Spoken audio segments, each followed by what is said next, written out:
ಇವ್ರು ಮಾಡಿದ ಮಿಸ್ಟೇಕ್ ನೀವು ಮಾಡಕ್ ಹೋಗ್ಬಿಡ್ರಿ. ಕೆಲವೊಂದ್ಸಲ ಏನಾಗತ್ತಪ್ಪ ಅಂತಂದ್ರೆ ಗಾಡಿ ಒಳಗೆ ಕೀ ಉಳಿದ್ಬಿಟ್ಟ ಹೊರಗಿಂದ ಲಾಕ್ ಆಗ್ಬಿಡುತ್ತೆ. ಅವಾಗ ಓಪನ್ ಮಾಡಕ್ ಆಗಲಾರ ಸಿಚುವೇಶನ್ನಾಗ ನಿಮ್ಗೆ ಅನ್ಸುತ್ತೆ ಈ ಗ್ಲಾಸ್ ಹೊಡೆದ್ ಬಿಟ್ರೆ ನೀವು ಈಸಿಯಾಗಿ ಅನ್ಲಾಕ್ ಮಾಡ್ಕೋಬಹುದು ಅಂತೇಳಿ ಅನ್ಲಾಕ್ ಮಾಡ್ಬೋದ್ರಿ. ಇದನ್ನ ಹೊಡೆದ್ ಬಿಟ್ರೆ ಆ ಪ್ರಾಬ್ಲಮ್ ಏನಪ್ಪಾ ಅಂತಂದ್ರೆ ಇದಕ್ಕೆ ಕ್ವಾರ್ಟರ್ ಗ್ಲಾಸ್ ಅಂತಾರ.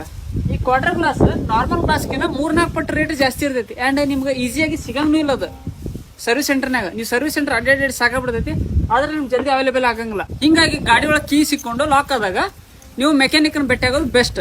ಅಂಡ್ ನೀವು ಟೇಪ್ ಹಚ್ಚಿಲ್ಲ ಬರುತ್ತ ಅಂತೇಳಿ ನಿಮ್ ತಲೆ ಬರ್ಬೋದು. ನಾ ಆಲ್ರೆಡಿ ಟ್ರೈ ಮಾಡಿನಿ, ಹಳೆ ವಿಡಿಯೋ ನೋಡಿದ್ರೆ ಗೊತ್ತಾಗುತ್ತೆ. ಇದಕ್ಕೂ ಬರಂಗಿಲ್ಲ. ಇದು ಮೆಥಡಿಗೆ ಮ್ಯಾನುವಲ್ ವಿಂಡೋಸ್ ಇರ್ತಾವಲ್ಲ ಅವಷ್ಟೇ ಬರ್ತಾವ, ಪವರ್ ವಿಂಡೋಸ್ ಬರಂಗಿಲ್ಲ. ಹಿಂಗಾಗಿ ಇಂಥವೆಲ್ಲ ಟ್ರೈ ಮಾಡಕ್ ಹೋಗ್ಬಿಡ್ರಿ, ಗ್ಲಾಸ್ ಹೊಡ್ಯಾಕ್ ಹೋಗ್ಬಿಡ್ರಿ. ಸುಮ್ಮನೆ ಮೆಕ್ಯಾನಿಕ್ ಕರೆಸ್ರಿ, ಒಂದು 450 ರೂಪಾಯಿ ತಗೊಂತಾರ, ನಿಮ್ ಪ್ರಾಬ್ಲಮ್ ಸಾಲ್ವ್ ಮಾಡಿಕೊಡ್ತಾರೆ. Thank you so much for watching.